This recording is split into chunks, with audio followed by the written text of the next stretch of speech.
wa yassir li amri wahlul 'uqdatam min lisani yafqahu qawli. Rabbi yassir wa la tu'assir wa tammim bil khair ya Fattah wa bika nasta'in.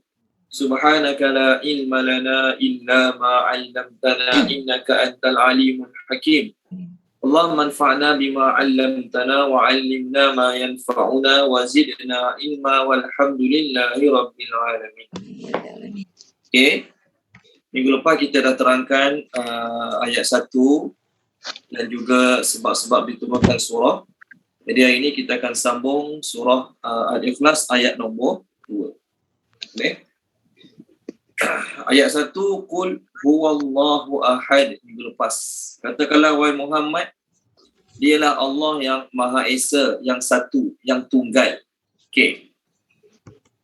Ayat surah ini diturunkan ketika mana orang musyrikin Mekah tanya Nabi SAW. Mereka berkata pada Nabi SAW, Sif lana rabbak. Cerita sikit pada kami tentang Tuhanmu. Orang kafir cakap macam tu pada Nabi SAW. Sif lana rabbak. Cerita sikit pada kami tentang Tuhanmu. Maka Allah turunkan surah ini pada Nabi SAW untuk ceritakan pada mereka tentang siapakah Allah yang sebenarnya yang layak disembah semata-mata. Jadi Allah suruh Nabi kata, Qul wahai Muhammad. Maksud Qul tu cakap pada mereka wahai Muhammad, dialah Allah yang satu, yang esa. Itu ayat minggu lepas. Kita dah bincang kenapa surah Al-Ikhlas ni bila baca Allah Ta'ala suka sangat, Allah Ta'ala bagi pahala yang sangat besar. Kerana dalam surah ini kita menggembirakan Allah yang hari-hari bersabar. Kita menggembirakan Allah yang hari-hari bersabar bila ada orang kata dia ada anak, dia ada pasangan, dia ada partner. Allah Ta'ala tak suka dengan kata-kata tersebut. Okey, ayat 2 ini. Kira ini kita masuk ayat 2. Allah, okey, kalau kita tengok ayat 1, 2, 3. Ayat 1, 2, 3 hanya ada satu perkataan wa. Betul kan? Iaitu ayat 3 lepas ni lah. Jadi antara ayat 1 dan ayat 2 tidak ada wa ataupun fa.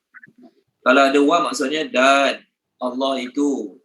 Jadi tidak ada wa dan tidak ada fa, maknanya ayat 2 dan 3 nak terangkan apa makna ahad itu.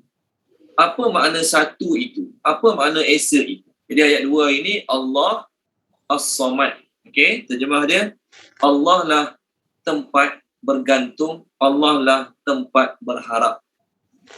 As-Samad tu maksudnya tempat bergantung, tempat berharap. Okey, baik. Pendapat yang paling masyhur As-Samad ialah tempat-tempat yang sentiasa orang tuju untuk meminta hajat. Itu dalam bahasa Arab. Bahasa Arab panggil al-maqsud fil hawaiji 'ala dawab. Tempat-tempat yang sentiasa orang tuju untuk memohon hajat.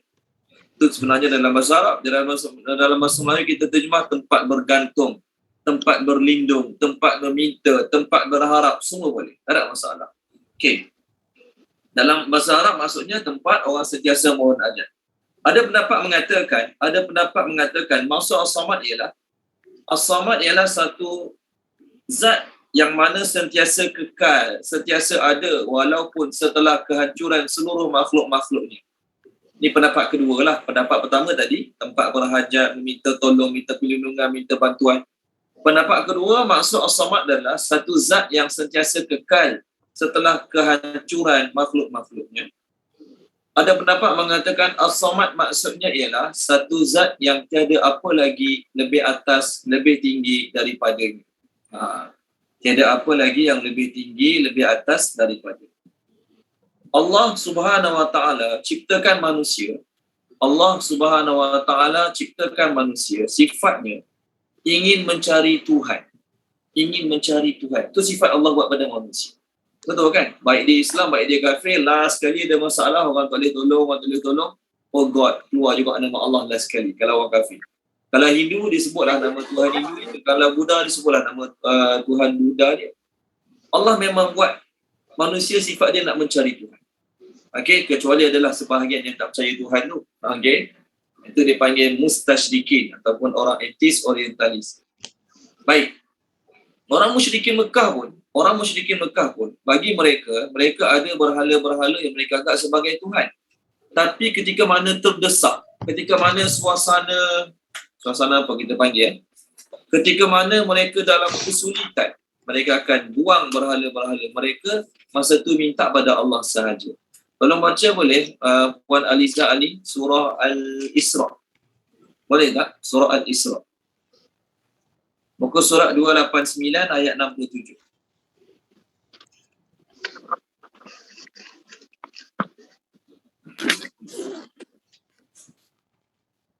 Page 289 ayat atas sekali. Bismillahirrahmanirrahim.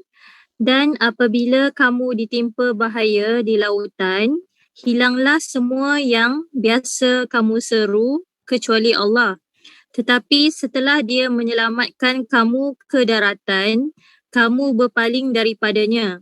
Dan manusia memanglah sentiasa ingkar, tidak bersyukur.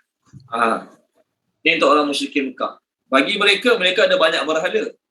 Tapi bila mereka dalam kesulitan, kesusahan, tak sebutlah nama berhala, sebut Allah. Sebut Allah. Jadi orang musyrikin Mekah, selain dalam keadaan tenang, dalam keadaan aman, dalam keadaan tak ada masalah, mereka anggap tu Tuhan ni Tuhan, berhala tu Tuhan, berhala ni Tuhan. Tetapi ketika mana mereka dalam kesulitan, masa tu mereka tak sebut nama berhala dah, mereka hanya sebut nama Allah semata-mata. Mereka hanya sebut nama Allah semata-mata. Allah Ta'ala cerita lagi detail. Orang-orang musyrikin Mekah ni, masa kat laut tengah bergelora, masa tu Allah je. Tengok surah Yunus. Tolong baca boleh, Puan Izawani, surah Yunus. Muka surat 211.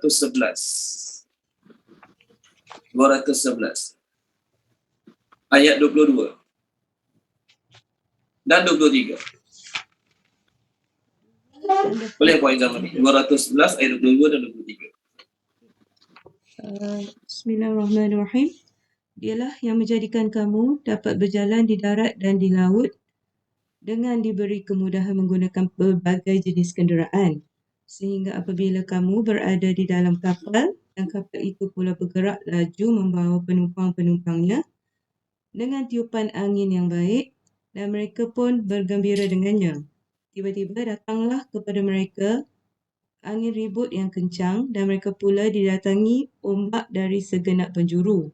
Serta mereka percaya bahawa mereka dikelilingi bahaya, maka pada saat itu mereka semua berdoa kepada Allah dengan mengikhlaskan ketaatan kepadanya semata-mata dengan berkata, sesungguhnya jika Engkau ya Allah selamatkan kami daripada bahaya ini, kami pasti menjadi orang yang bersyukur.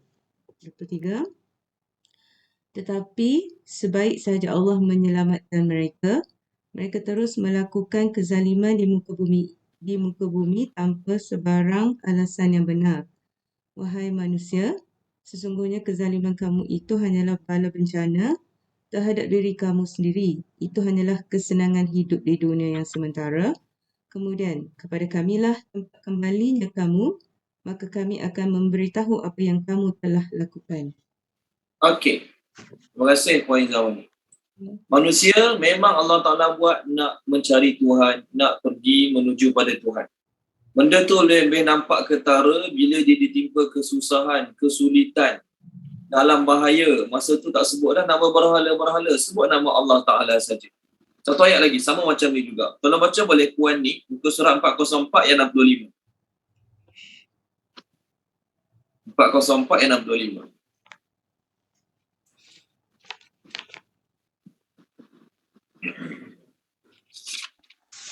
Bismillahirrahmanirrahim. Ayat 65 ya Ustaz? Ya, 65. Maka apabila mereka menaiki kapal, mereka berdoa kepada Allah dengan penuh rasa pengabdian, ikhlas kepadanya. Tetapi ketika Allah menyelamatkan mereka sampai ke darat, mereka ternyata kembali menyekutukan Allah. Okey, terima kasih Puan ni. Kita ayat-ayat yang kita refer 3 tadi, surah Isra, surah Yunus, surah Ar-Rum ni, masa orang kafir kan? Masa susah ingat Allah, masa senang syirik balik pada Allah. Kalau kita nak relate dengan orang Islam, sama tak? Nak relate dengan orang Islam, sama tak? Sama. Masa susah, masa ada masalah, Masya Allah, masa tu dekat dengan masjid. Masa tu dekat dengan masjid, masa tu kenal Tok Imam, masa tu baik dengan sekolah tahfiz, nak minta buat sembahyang hajat, masa ada masalah, masa dalam kesulitan. Tapi setelah mana Allah Ta'ala hilangkan kesulitan pada mereka, Allah tak ada bagi mereka. Benda ni berlaku tak? Benda ni berlaku. Kalau baca boleh Datuk Osu, muka surat 209. Muka surat 209 ayat 12. Muka surat 209 ayat 12.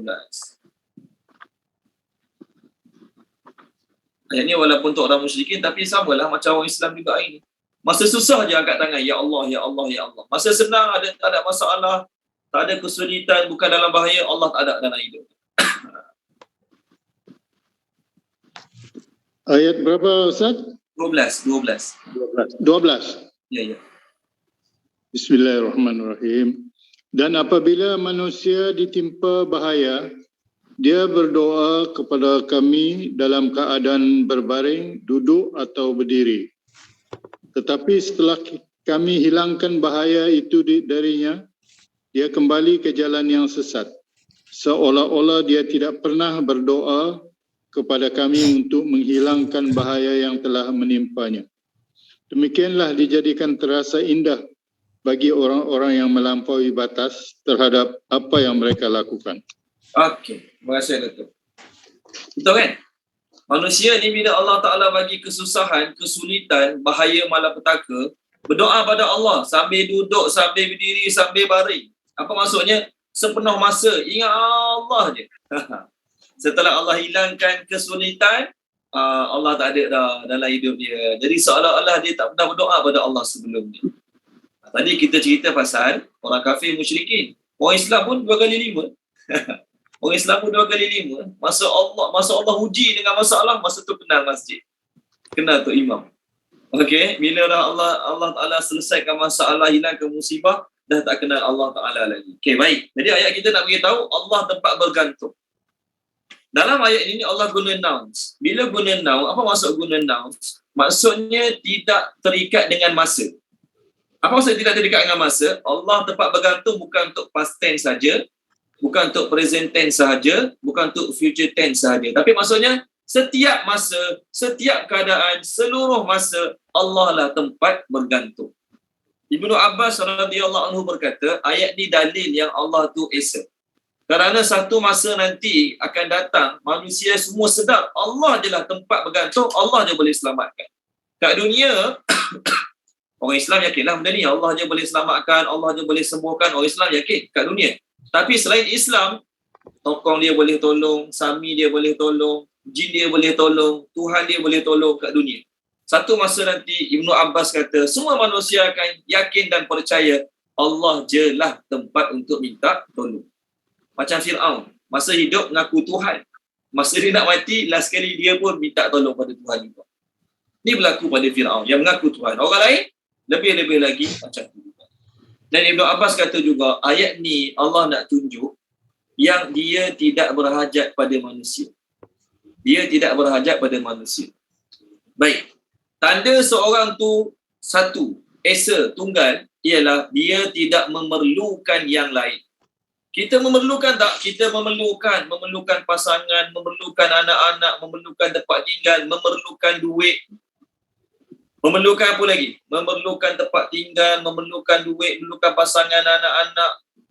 Kita perlu pada pekerja, kita perlu pada security, perlu pada safety, kita perlu pada macam-macam. Allah Ta'ala sifat dia ghani. Apa makna ghani? Apa makna ghani? Maksud ghani ialah tidak perlu, tidak berhajat pada sesiapa. Baik. Manusia, kalau dia buat rumah, dia tukang buat rumah. Adakah dia tak perlu pada rumah? Saya tukang buat rumah, saya tak perlu rumah. Dia perlu pada rumah. Dia tukang jahit baju, adakah dia tak perlu pada baju? Dia perlu pada baju. Okay. Allah Ta'ala ciptakan bumi, Allah perlu tak bumi? Allah tak perlu pada bumi. Allah ciptakan matahari, Allah perlukan tak matahari? Allah tak perlukan matahari. Sebab nanti Allah Ta'ala akan hancurkan segala-galanya. Itu satu. Yang kedua, kita kahwin, kita ada isteri, kita ada anak. Kita perlu tak pada isteri dan anak? Perlu. Orang yang sombong, belagak, masa dia tengah muda, dia kata pada anak isteri dia, Tak suka duduk dengan saya, tak suka duduk dengan ayah, tak suka duduk dengan I, keluar pada rumah ni. Tak kisah pun. Masa dia tengah sihat, tengah kuat. Betul kan? Nanti dia dah tak larat. Hari raya orang lain semua balik anak cucu. Dia seorang, dia duduk keseorangan. Masa tu barulah dia tahu betapa ruginya dia tak ada orang sekeliling dia. Contoh. Jadi berhajat tak? Walaupun kita duit banyak, walaupun kita kaya, kita berhajat pada isteri, berhajat pada anak-anak, berhajat pada kawan-kawan untuk ceriakan hidup kita. Betul? Allah Ta'ala ciptakan manusia, Allah tak berhajat pun pada manusia. Allah tak berhajat pun pada manusia. Tak adalah kata bila Allah Ta'ala ciptakan manusia, nanti bila manusia semua tak ada, Allah Ta'ala kesunyian. Bila malaikat tak ada, Allah Ta'ala kesunyian. Tak, Allah cipta manusia, Allah tak berhajat pada manusia. Allah cipta malaikat, Nabi, Allah juga tidak berhajat pada malaikat dan Nabi. Manusia perlu tak? Manusia perlu. Yang ketiga, Allah Ta'ala suruh manusia beramal. Betul kan? Allah suruh semayang, Allah suruh puasa, Allah suruh bayar zakat, Allah suruh buat apa lagi? Zikir, tasbih. Allah tak berhajat pada amalan kita. Allah tak berhajat langsung pada amalan kita. Tak adalah kata bila manusia ramai-ramai semayang, Allah makin kuat, makin hebat. Bila manusia ramai-ramai tak semayang, Allah Ta'ala makin lemah. Tak. Allah tak berhajat pada amal-amal manusia. Kita yang berhajat pada amal yang Allah suruh kita buat. Jadi Ibn Abbas kata, Allah As-Samad ni ada 3 makna. Pertama, Allah tidak berhajat pada semua yang dicipta. Langit, bumi dan sebagainya. Yang kedua, Allah tidak berhajat pada makhluk-makhluk yang dicipta yang bernyawa. Contohnya manusia, malaikat, Nabi, Allah tak berhajat. Yang kedua. Yang ketiga, Allah Subhanahu Wa Ta'ala tidak berhajat pada amalan-amalan kita. Tuan-tuan dan puan-puan, saya ada syarikat. Contohlah ni, saya ada syarikat. Bawah saya ada 50 pekerja. Bawah saya ada 50 orang pekerja. Saya sombong sangat satu hari, saya belagak sangat satu hari, saya kata apa pada pekerja bawah saya? Tak suka kerja kat sini, berhenti sekarang. Saya tak kisah pun. Contoh, saya cakap macam tu. Tengok hari ni, semua pekerja saya 50 orang berhenti. Semua pekerja saya 50 orang berhenti hari ni. Affected tak syarikat saya? Affected. Terkesan. Terkesan 50 orang, tak 50 orang. Kalau ini 30 orang berhenti, 20 orang je tinggal. Itu pun terkesan. Tak senang duduk dah saya. Maknanya, walaupun saya kaya, walaupun saya pengarah syarikat, saya berhajat juga pada kerja orang bawahan saya. Betul kan? Itu maksudnya manusia lemah. Allah, kalau ini kita semua manusia pakat-pakat, tak payah sembahyang ramai-ramai. Kita semua pakat-pakat, tak payah puasa ramai-ramai, tak payah zikir, tak payah baca Quran. Adakah melemahkan Allah? Adakah menyebabkan Allah Ta'ala jadi muram, moyok? Kenapa orang tak sembahyang ini? Tak. Allah nak beritahu dia tak berhajat langsung. Ayat ni, Allah Ta'ala terangkan dalam ayat mana? Walillahi ma fis samawati wa ma fil ard. Allah pemilik langit dan bumi. Kenapa dia nak berhajat pada semua benda tu? Tengok surah apa ya? Dalam surah An-Nisa. Surat 100. Boleh tak tengok surah An-Nisa? Tuan Haji Salahuddin dalam baca boleh? Tuan Haji Salahuddin. Surah An-Nisa. Yes. Muka surat 99. 99 Ustaz. Okey. Yes. Ayat 131, 132. Ayat 131, 132 ya. Bismillahirrahmanirrahim. Dan jika keduanya bercerai, maka Allah akan cukupkan keperluan masing-masing daripada kurniaannya.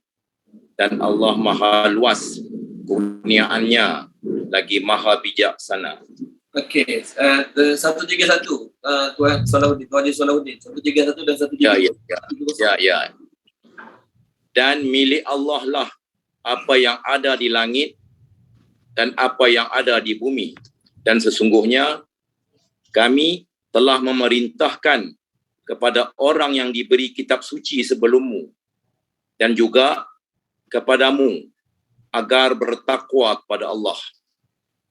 Tetapi jika kamu ingkar, maka ketahuilah milik Allah lah apa yang ada di langit dan apa yang ada di bumi. Dan Allah maha kaya lagi maha terpuji. Terus, apa yang lagi? Dan milik Allah lah apa yang ada di langit dan apa yang ada di bumi. Cukuplah Allah sebagai pemeliharanya.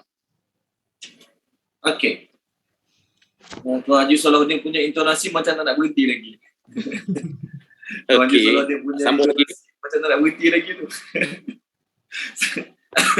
Tak apa tak, saja je gurau Tuan Haji Salahuddin. Okey, So okey, ayat okey. yang Tuan Haji Salahuddin baca untuk kita ada 3 kali perkataan milik Allah lah apa yang ada di langit dan apa yang ada di bumi. Yang Betul kan? ada di Dalam 2 bumi. ayat tu, ayat 131 dan 132 kan? Ada 3 tempat. Walillahi ma fis samawati wa ma fil ardh. Fil ard. Walillahi ma fis samawati wa ma fil ardh. 3 kali. 3 kali Allah Subhanahu Wa Taala ulang dalam 2 ayat. Allah nak beritahu apa dia? Langit bumi milik aku nak kisah apa? Manusia je berhajat pada, manusia sahaja yang berhajat pada apa yang ada di langit, apa yang ada di bumi. Makanan ke, tumbuh-tumbuhan ke, wang ringgit ke, emas perak ke. Manusia je berhajat. Allah Ta'ala, langit bumi milik dia, dia tak berhajat langsung. Dia boleh create, dia boleh cipta satu lagi langit bumi yang sama macam ni. Itu maksud ayat ni. Itulah kita kata perkataan yang memberi makna as-samad. Allah tidak berhajat pada makhluk-makhluknya yang dicipta. Allah tidak berhajat pada nabi, malaikat, orang-orang soleh. Yang ketiga, Allah tidak berhajat pada amalan-amalan kita. Allah Subhanahu Wa Taala tidak berhajat pada amalan-amalan kita. Kita beramal, kita yang dapat. Kita tak beramal, Allah tak rugi sikit pun. Okey, baik. Ayat nombor 3. Jadi ayat kedua surah Al-Ikhlas ni menguatkan ayat yang pertama surah Al-Ikhlas. Ayat pertama kata Allah Ta'ala tu Esa. Siapa nak jadi Tuhan, dia boleh hidup berseorangan. Itu syarat dia. Bukan sekadar berseorangan. Dia boleh hidup dalam keadaan tiada apa-apa. Boleh tak orang tu hidup dalam keadaan dia tak ada rumah, tak ada pakaian, tak ada duit, tak ada isteri, tak ada anak? Tak boleh. Dia berhajat pada tempat tinggal. Dia berhajat pada makanan, dia berhajat pada udara, dia berhajat pada kesihatan. Tapi Allah langsung tidak berhajat. Lepas tu Allah Ta'ala sebut dalam ayat lain, Wallahul ghaniyyu wa antumul fuqara. Allah Ta'ala tu kaya, tidak berhajat pada siapa-siapa. Kamulah yang berhajat pada Allah Subhanahu Wa Ta'ala. Baik, yang ketiga. Sifat Allah yang ketiga yang menunjukkan Allah Ta'ala tu Esa ialah, sambung lam tidak. Sambung lam tidak. Lam ni dalam bahasa Arab maksudnya tidak pernah. Maksud lam dalam bahasa Arab adalah tidak pernah. Yalid, dia beranak. Yalid, dia beranak. Wa dan lam tidak pernah. Lam tidak pernah. Yulad, dia dilahirkan. Yulad, dia dilahirkan. Dia ni adalah Allah Subhanahu Wa Ta'ala. Wan Salmah Kasim, tolong baca boleh tak ayat 3 kita? Al-Ikhlas kan Ustaz? Ya? Surah Al-Ikhlas ya? Ya, ayat 3. Okay. Bismillahirrahmanirrahim. Hamba yang tidak mempunyai anak dan tidak pula diperanakkan. Okey. Allah tidak mempunyai anak dan tidak juga diperanakkan. Pertama, perkataan lam. Sorry, maafkan saya. Silap. Saya nak share tulisan. Pertama, perkataan lam. Dalam bahasa Arab, ada 3 perkataan nafi. Pertama, la. La menafikan benda yang akan datang. Okey. Yang kedua, lan. Menafikan benda yang akan datang. Maksudnya sebelum ni boleh berlaku. Sebelum ni boleh jadi berlaku. Tapi satu perkataan lagi, lam. Lam ni, dia menafikan sebelum dan dia menafikan selepas. Orang tanya saya lah, hari ini awak makan tak? Saya kata saya tak makan, saya kata la akulu. La akulu. Sorry, ini lam. Alif, lam, kaf. La akulu. Hari ini saya tak makan. Jadi perkataan la akulu, hari ini saya tak makan. Adakah maksudnya semalam saya tak makan juga? Semalam saya makan. Kemarin saya makan. Okey, jadi la ni adalah untuk penafian benda akan datang. Benda sekarang dan benda akan datang. Lan sama juga. Lan ni terjemah dia bahasa Inggeris never ever. Sampai bila-bila pun tak akan berlaku. Tapi sebelumnya benda tu boleh berlaku. Ni lan. Tapi kalau lam ni, terjemah lam apa? Tak pernah. Terjemah lam adalah tidak pernah. Jadi ayat ni terjemah dia tidak pernah beranak. Maksudnya dia tidak pernah melahirkan anak. Walam yulad, dan dia itu sendiri tidak pernah dilahirkan oleh sesiapa. Ayat ni untuk menafikan kefahaman tiga agama sesat, iaitu musyrikin, Yahudi dan Nasrani. Baik, perkataan yalid dan yulad ni, tuan-tuan dan puan-puan, perkataan lam yalid walam yulad, daripada perkataan lam yalid walam yulad keluarlah perkataan walid. Ada setengah orang panggil ayah dia walid. Kita panggil ayah kita abi, abah, ayah, daddy, father. Tak tahulah kalau panggil father. Walid panggilan untuk ayah. Ibu dipanggil walidah. Ada orang panggil anak mak dia walidah. So walid, walidah tu berasal pada perkataan wiladah. Wiladah ni dalam bahasa Arab maksudnya kelahiran. Kelahiran kan? Wiladah maksudnya kelahiran. Daripada perkataan wiladah ini keluarlah perkataan maulud kan? Kita sambut maulud 12 Rabiul Awal. Apa terjemah maulud? Masa lahir dan tempat lahir. Masa lahir ataupun tempat lahir ataupun seseorang yang dilahirkan.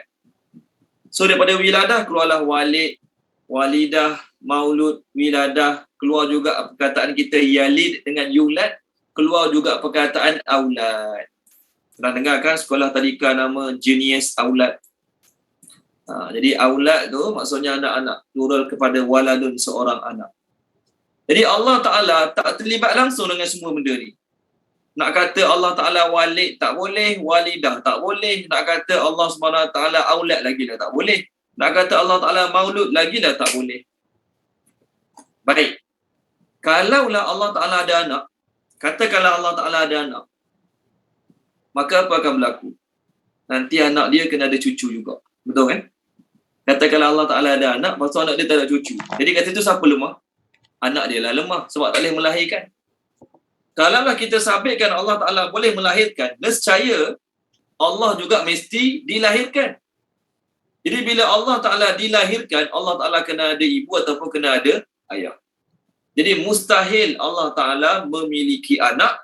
Begitu juga mustahil Allah Ta'ala memiliki mak ayah yang boleh menyebabkan dia lahir ke muka bumi. Orang musyrikin, dia kata Allah Ta'ala ada isteri, Allah Ta'ala ada anak. Okey, baik. Allah Ta'ala sebut dalam Quran, muka surat 140. Boleh tak muka surat 140? Ayat bawah sekali, tak silap saya. Allah Ta'ala bagi logik akal dia. Betapa dia tak boleh ada anak. Oleh kerana orang musyrikin ni tidak ada kitab sebelum untuk di-refer. Jadi mereka hanya pakai logik akal. Maka Allah Ta'ala pun memberikan pada mereka dalil-dalil logik akal. Tolong baca boleh? Puan Maisarah, tolong baca Puan Maisarah boleh? Muka surat 140. Ayat 101. 101.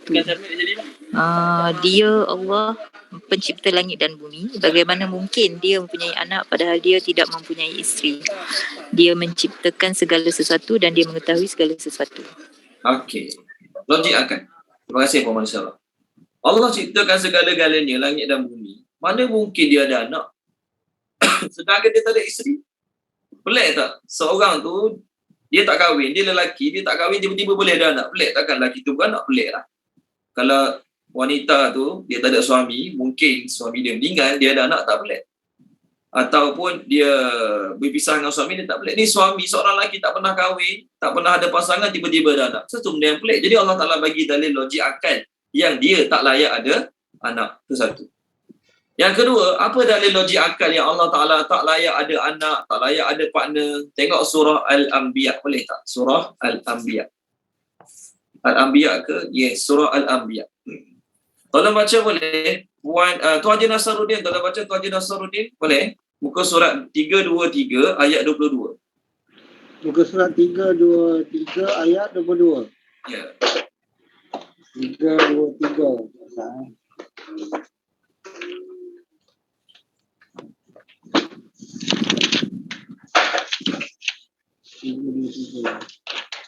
Ayat 22. Bismillahirrahmanirrahim.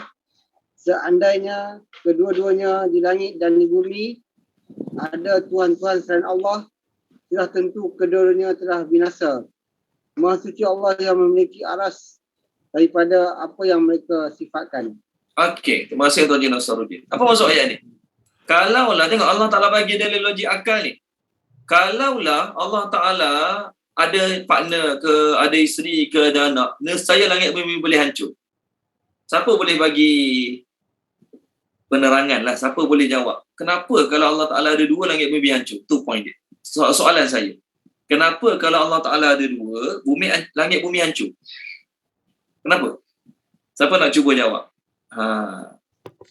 Ini dalil logik akal yang Allah bagi pada orang yang kata Allah ada partner, ada isteri, ada anak. Jawapan dia macam ni.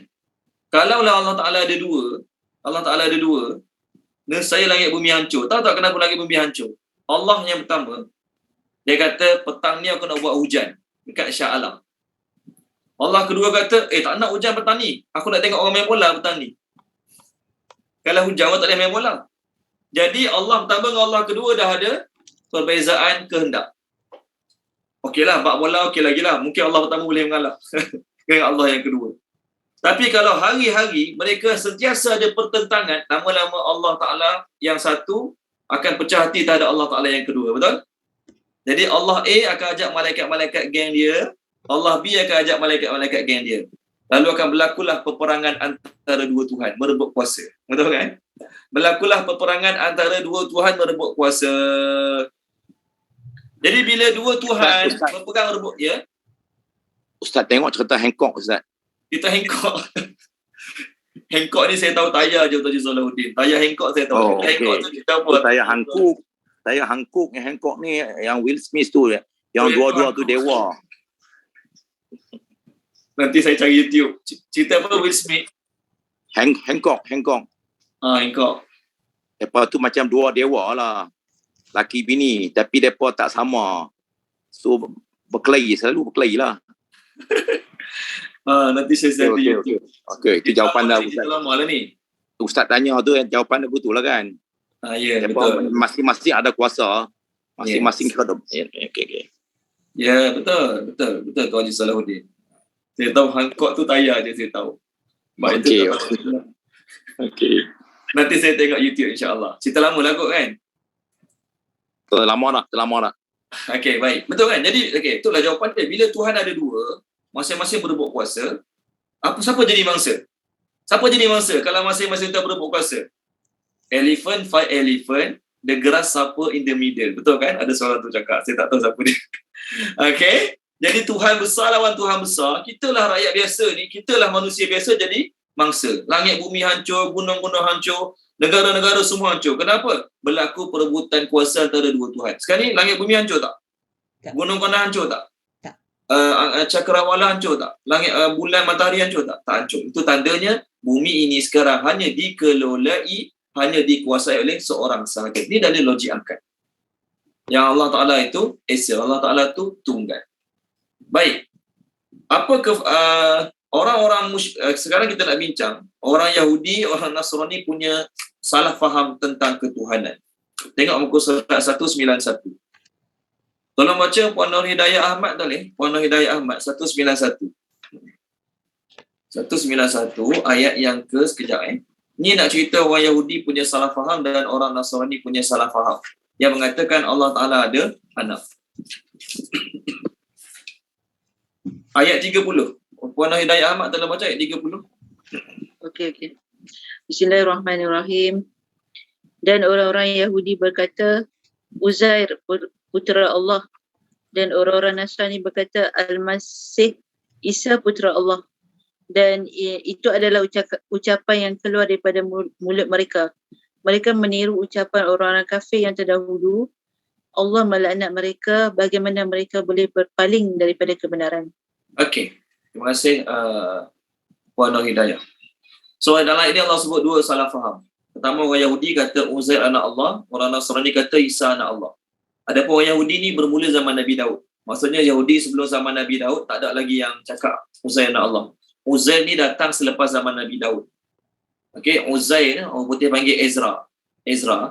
Ezra ni dia datang selepas Nabi Daud. Kenapa dia dianggap anak Allah? Kerana dia dah mati 100 tahun, hidup balik.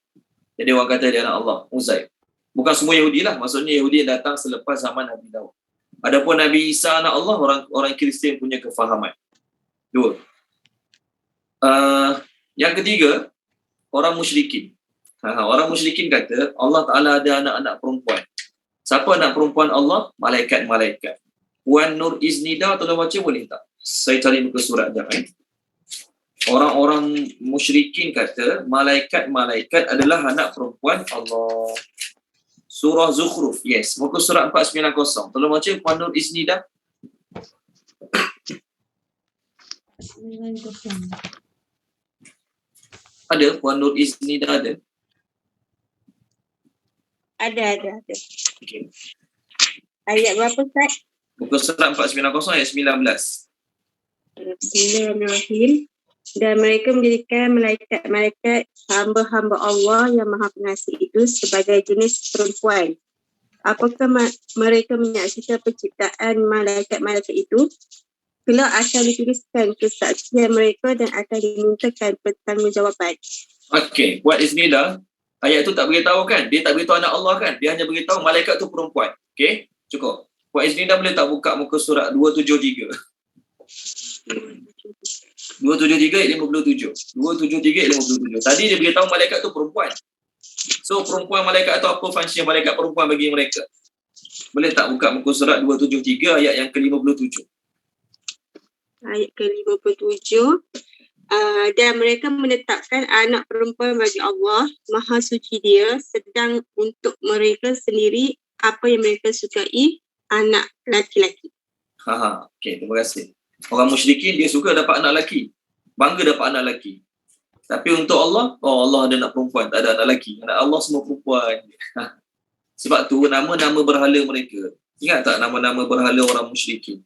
Tuan Faizi, tolong baca boleh Tuan Faizi, muka surat 526. Kalau boleh semua buka muka surat 526 ni, boleh tak? Page 526, ayat 19 sampai ayat 23. Tolong baca Tuan Faizi. Minta maaf, saya tengah memandu. Oh, okey, baik, tak apa. Tuan tolong baca boleh Tuan?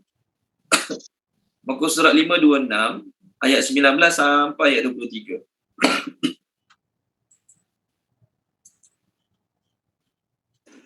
Sampai 23.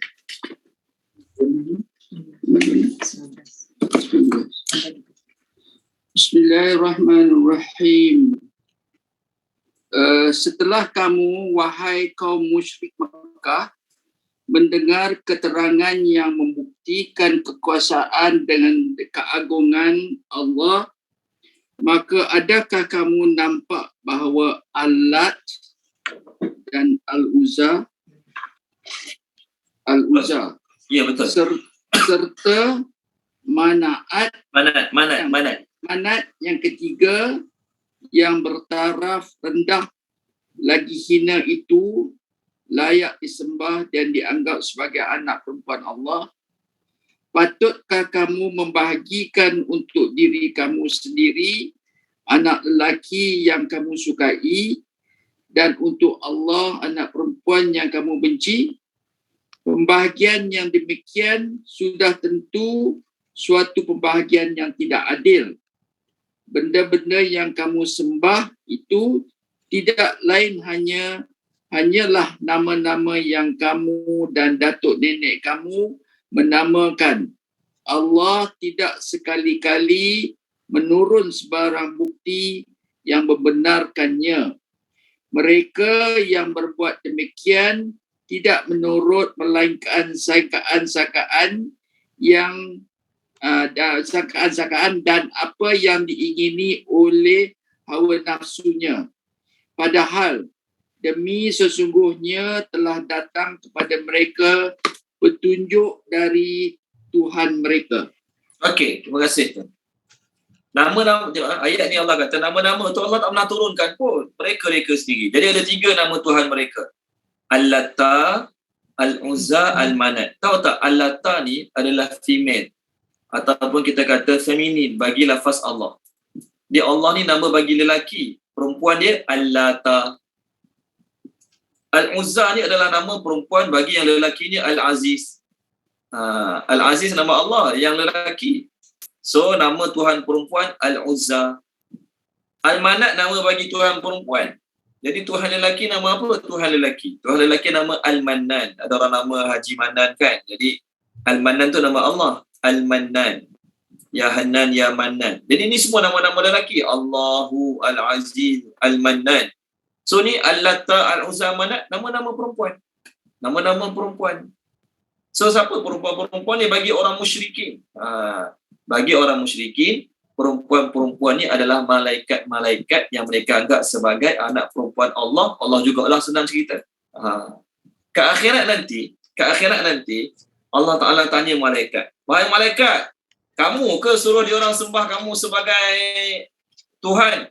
Malaikat jawab, tak, mereka sembah syaitan sebenarnya. Okey. Tolong baca boleh? Puan Rafidah Abdul Ghani tolong baca. Puan Rafidah boleh tolong baca? Boleh Ustaz. Ayat mana? 433 ayat 40 dengan 41. 433 40 41. Baik. Bismillahirrahmanirrahim. Dan ingatlah pada hari ketika Allah mengumpulkan mereka semuanya, kemudian dia berfirman kepada para malaikat, adakah mereka ini dahulu menyembah kamu? Para malaikat itu menjawab, Maha suci engkau, engkaulah pelindung kami, bukan mereka, bahkan mereka telah menyembah jin. Kebanyakan mereka beriman kepada jin itu. Okey. Terima kasih Puan Rafidah. Dalam ayat ni Allah tanya malaikat ke akhirat nanti, dia orang sembah kamu ke dulu? Malaikat jawab, tak, dia orang akan sembah kami. Dia orang sembah jin, maksud jin tu syaitan. Bahkan kebanyakan mereka beriman dengan syaitan tersebut. Okey, baik, soalan saya. Kenapa tiga-tiga agama yang sesat tadilah, Yahudi, Nasrani, musyrikin, kata Allah ada isteri, ada anak? Apa tujuan? Apa tujuan orang kafir kata Allah ada isteri, Allah ada anak? Siapa nak cuba jawab? Salah tak apa, kita cuba bincang. Pernah dengar mana-mana ceramah ke, pernah terbaca kat mana-mana ke? Apa tujuan orang musyrikin meletakkan Allah tu ada isteri, ada anak? Okey, mengurut pengarang tafsir Pedoman, arwah Dr. Abdul Hai Abdul Syukur, dalam tafsir dia kata dua tujuan. Pertama, untuk menyempurnakan Allah. Menyempurnakan Allah. Sebab manusia tu sempurna bila ada isteri, bila ada anak. Betul kan? Bila ada isteri, bila ada anak, barulah sempurna hidup dia. Penat kerja siang-siang, balik-balik bermesra dengan isteri, dengan anak-anak, main dengan anak-anak, barulah sempurna hidup dia. Siang-siang kerja, balik-balik tak ada orang, duduk rumah seorang-seorang. Tak sempurna. Jadi Allah Ta'ala pun nak sempurna kena ada isteri, kena ada anak. Ini jawapan pertama. Allah Ta'ala jawab. Allah Subhanahu Wa Ta'ala jawab dalam surah Al-Anbiya. Dalam surah Al-Anbiya. Tolong baca dia boleh? Puan Aliza Ali tolong baca boleh? Surah Al-Anbiya. Allah Ta'ala jawab. Muka surat 323. 323 ayat 16, ayat 17. Ayat 16, ayat 17. Bismillahirrahmanirrahim. Dan kami tidak menciptakan langit dan bumi dan segala apa yang ada di antara kedua-duanya dengan main-main. Seandainya kami hendak membuat suatu permainan, isteri dan anak, sudah tentu kami membuatnya daripada sisi kami, jika kami benar-benar mahukan sedemikian. Okey. Nampak Allah Ta'ala jawab? Maksud main-main tu bukan main bola ke, maksudnya bermesra, bergembira. Bermain maksudnya bergembira dengan isteri, bergembira dengan anak, ada partner, ada teman hidup. So Allah kata, kami cipta dunia bukan untuk main-main. Maksudnya ada sebab, ada tujuan. Dan kalaulah Allah nak ada partner, katakanlah Allah Ta'ala pun sunyi duduk seorang-seorang, dia nak ada partner lah, katakanlah dia nak ada partner. Dia buat daripada pihak dia sendiri. Kamu tak perlu tentukan pun yang malaikat tu anak Allah, Maryam tu isteri Allah. Kamu tak perlu tentukan pun. Allah yang buat dia sendiri. Dan tuan-tuan kena ingat, perasaan perlu pada partner tu siapa yang bagi? Lelaki rasa perlu pada wanita, wanita rasa perlu pada lelaki. Siapa yang bagi perasaan tu? Siapa yang cipta perasaan tu? Allah yang ciptakan perasaan tu. Dan adakah perasaan tu Allah cipta juga untuk diri dia? Sebagaimana manusia kena ada partner dalam hidup, aku pun kena ada partner dalam hidup. Allah tak ciptakan perasaan tu pada diri dia. Dia tak berhajat pada perasaan perlukan seseorang, perlukan teman. Dia tak berhajat. Manusia, ya berhajat. Contoh, bukan nak cerita bab kahwin, Tapi saya nak cerita, orang ni dia kena ada pasangan. Untuk tenang hidup dia kena ada pasangan. Okey? Cuma jangan pula guna ayat ni, oh ustaz kalau macam tu nak lagi tenang kena lagi banyak pasangan je. Jangan cakap macam tu pula. Walaupun saya setuju sikit-sikit tapi janganlah cakap macam tu. Okey? Tengok surah Ar-Rum, boleh tak surah Ar-Rum? Tolong baca boleh? Datuk Osu surah Ar-Rum. Ni Allah buat pada manusia, perlu pasangan untuk dapat ketenangan. Tapi Allah adakah perlu juga manusia untuk dapat Allah Ta'ala adakah perlu juga pasangan untuk dapat ketenangan? Saya cari buku surat sekejap. Okey, muka surat 406, Datuk Osu 406. Ayat 21. Orang putih terjemah, you may find repose. R-E-P-O-S-E. Tolong baca Datuk Osu muka surat 406.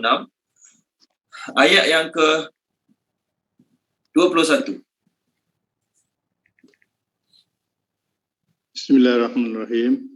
Dan di antara tanda-tanda kebesarannya ialah dia menciptakan pasangan-pasangan untukmu daripada jenismu sendiri, agar kamu cenderung dan merasa tenteram kepadanya, dan dia menjadikan di antaramu rasa kasih dan sayang.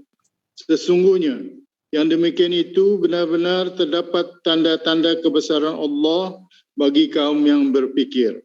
Okey, terima kasih Datuk Osu. Tuan-tuan dan puan-puan, kalau kita dapat kenduri kad kahwin, kalau kita dapat kad kenduri kahwin, biasanya ayat ni lah yang letak. Kita orang jemput zaman sekarang jemput kenduri kahwin pakai WhatsApp je kan. Zaman dulu, bukan zaman dulu lah. Zaman sebelum ni kenduri kahwin dia orang bagi kad, betul kan? Biasanya kad-kad tu ada tulis ayat Quran, biasa ayat ni lah dia orang tulis. Perlukan pasangan agar kamu cenderung dan berasa tenteram. Tu perkataan yang diterjemah oleh Datuk Osu tadi. Cuma ni sekadar nasihat saya ya. Ni nasihat saya pada kita semua. Nak buat kenduri kahwin, kan? Nak buat kenduri kahwin, nak buat kad kahwin, silakan. Jangan tulis ayat Quran kat situ. Boleh? Nak buat kenduri kahwin, nak buat kad kahwin mahal-mahal, buatlah. Buat kad kahwin 100 biji kad harga pun tak apa. Itu duit banyak, silakan. Janganlah letak ayat Quran, wata bismillah pun jangan letak. Kad kahwin kita, bismillah pun jangan letak. Kenapa? Siapa nak simpan kad kahwin kita? Kita sendiri je lah simpan. Orang akan buang tong sampah. Orang akan buang tong sampah kad kahwin ni. Jadi orang buang tong sampah kad kahwin kita yang ada nama Allah, yang ada bismillah, yang ada ayat Quran. Jadi kita yang dapat tunjuk siapa pula nak kena simpan kad kahwin orang sebab ada bismillah. Kad tu bukan penting. Kau bagi hidup saya, orang kahwin bukan saya kahwin. Tapi dah ada nama Allah, kita kena simpan. So nak buat kad kahwin, buatlah yang mahal macam mana. Sekalipun elakkan ada nama Allah kat situ. Okey, baik, tak apa. Itu bukan nak bincang. Saya nak cerita kat sini, Allah buat manusia, ya, cenderung tenteram pada pasangan, teman. Allah Ta'ala adakah perlu juga pada ni? Tak, ini pada manusia. Ini jawapan yang pertama, Dr. Abdul Hai Abdul Syukur dalam kitabnya Tafsir Pedoman. Yang kedua, apa tujuan manusia? Apa tujuan manusia kata Allah Ta'ala ada isteri, ada anak? Tujuan dia adalah supaya kalaulah Allah ayah tak boleh tunaikan permintaan kita, kita boleh beralih kepada Allah ibu. Tuhan ayah tak boleh tunaikan kehajat permintaan kita, kita boleh beralih pada Tuhan ibu. Tuhan ayah, Tuhan ibu tak tunaikan hajat kita, kita boleh beralih pada Tuhan anak. Ini tujuannya. Ini tujuan orang musyrikin, orang Yahudi, orang Nasrani mengatakan Allah ada anak. Tujuan kedua. Tujuan pertama tadi itulah. Tujuan pertama nak sempurnakan Allah. Sebab mana boleh hidup sebatang kara? Tu seolah-olahnya. Sebab tu agama Kristian, tuan-tuan dan puan-puan, mula-mula agama Kristian sesat tu tak macam mana? Mula-mula agama Kristian sesat dengan mengatakan Allah tu Isa, Isa itulah Allah. Allah tu Isa, Isa itulah Allah. Ini mula-mula sesat orang Kristian. Orang yang buat sesat dalam agama Kristian ni nama dia Saint Paul. Dia ni orang Yahudi masuk Kristian untuk rosakkan Kristian. Bila tanya kenapa kamu kata Isa tu Allah? Sebab dia lahir tak ada ayah, hanya melalui ibu. Dan dia boleh hidupkan orang mati, dia boleh sembuhkan orang buta, orang sopak. Tu orang manusia biasa tak boleh buat. Sebab tu dia Tuhan. Jadi kefahaman ni mereka masih rasakan yang mereka menganut kefahaman monoteism, satu Tuhan. Lawan dia politism, banyak Tuhan. Boleh? Dia kata Tuhan tu satu je. Orang Kristian ni. Siapa? Isa. Allah. Isa tu lah Allah. Allah tu lah Isa. Salah lah sebenarnya bagi mereka. Jadi sebenarnya dua lah. Betul kan?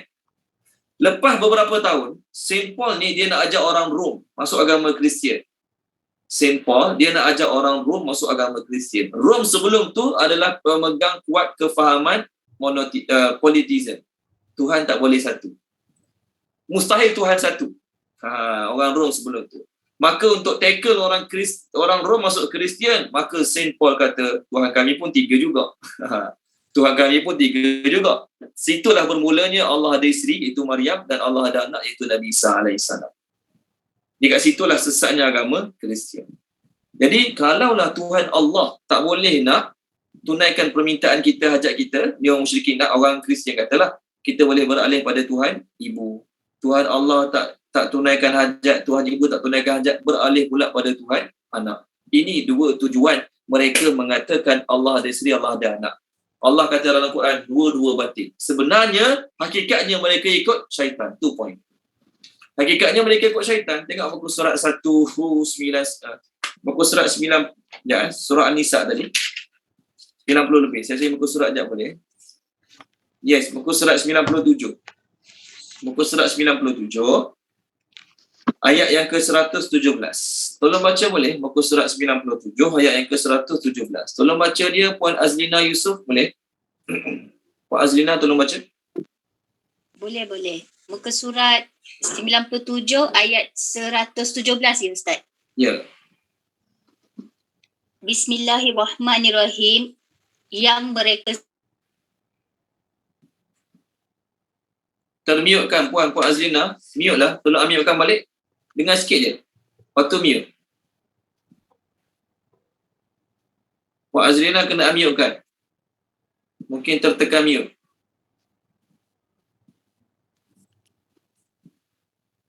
Sekarang baru unmute. Baca balik boleh? apa dia Puan punya tengok nama puan ni jadi mute. Bila mute tak dengar. Dengar sikit je, lepas tu hilang. Boleh tak baca balik? Unmute-kan balik. Ni masih lagi mute ni puan. Sekarang dah unmute. Okey, baca balik. Boleh? Boleh. 117 kan Ustaz kan? Ya, betul. Bismillahirrahmanirrahim. Yang mereka sembah selain Allah itu tidak lain hanyalah berhala-berhala, iaitu makhluk-makhluk yang lemah, dan mereka iaitu dengan yang demikian tidak menyembah melainkan syaitan yang derhaka. Terima kasih puan.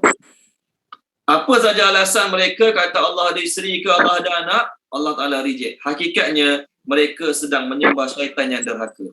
Syaitan yang telah berjaya hasut mereka untuk kata Allah ada isteri, Allah ada anak. Ayat ni, ayat kita sekarang menafikan semua kefahaman-kefahaman tersebut. Allah tak pernah beranak, maksudnya tak pernah melahirkan anak, dan Allah tu sendiri tidak pernah dilahirkan. Sebab kalaulah, saya dah beritahu tadi, kalaulah Allah Ta'ala tu boleh melahirkan, nescaya akan berlaku apa? Dipanggil bahasa Arab, panggil sulusul. Sulusul ni berterusan. Bila Allah ada anak, anak dia kena ada anak. Anak pada anak dia kena ada anak. Last kali tak tahulah Allah Ta'ala ada cucu sampai ke berapa. Jadi bila Allah Ta'ala ada cucu sampai ke berapa, tak ada beza Allah Ta'ala dengan manusia. Allah sebut dalam surah Al-Hadid, Allah kata wal awwalu wal akhiru wal zahiru wal batin. Tengok muka surat 537. Kalau Allah lahirkan anak, kita kena bincang balik siapa yang lahirkan dia. Tolong baca Puan Izamani muka surat 537 ayat nombor 3. 537 ayat nombor 3. Bismillahirrahmanirrahim. Ialah yang awal dan yang akhir dan yang zahir serta yang batin, dan dialah yang maha mengetahui segala sesuatu. Okey, terima kasih Puan Izamani. Dialah yang awal, dialah yang akhir, maksudnya orang putih terjemahkan. He is the first, nothing is before him, and the last, nothing is after him. Ni orang putih terjemah. Dia yang awal, sebelum dia tak ada apa-apa. Dia yang terakhir, selepas dia tak ada apa-apa. Itu maksud wal awal wal akhir. Jadi kalau Allah Ta'ala melahirkan anak, maksudnya dia mesti dilahirkan. Jadi bila dia dilahirkan, dia kena ada ayah, kena sayang balik siapa ayah dia. Dan bila dia lahirkan anak, nanti anak dia pun kena ada anak pula, kena ada cucu pula, kena ada cicit pula. Lemah. Sama macam manusia, tak ada beza dengan manusia. Okey, baik. Sambung ayat seterusnya. Itulah maksud lam yalid wa lam yulad. Yang keempat, ayat terakhir surah Al-Ikhlas, wa dan. Sambung wa dan. Lam tidak. Tidak pernah pun boleh. Terjemah lam, tidak pernah. Yakun, ada. Yakun, ada. Lahu, baginya, bagi Allah, kufuan, yang setara, yang sama, yang serupa. Pernah dengar tak dalam bab kahwin, tuan-tuan pernah dengar tak perkataan dalam bab nikah kahwin, sekufu? Pernah dengar? Puan Nik pernah dengar, nampak Anggut pernah dengar, sekufu. Sekufu tu maksudnya sepadan, sama padan. Dari sudut keturunan, dari sudut pelajaran, dari sudut kerjaya, kita kata sekufu lah. Maksud sekufu tu sepadan, sama. Lebih kurang. So Allah Ta'ala ni, dan tidak pernah ada baginya kufuan yang setara ataupun yang sama, ahadun, seorang pun. Tuan Haji Salahuddin telah baca boleh? Tuan Haji Salahuddin, ayat tempat kita surah Al-Ikhlas ni.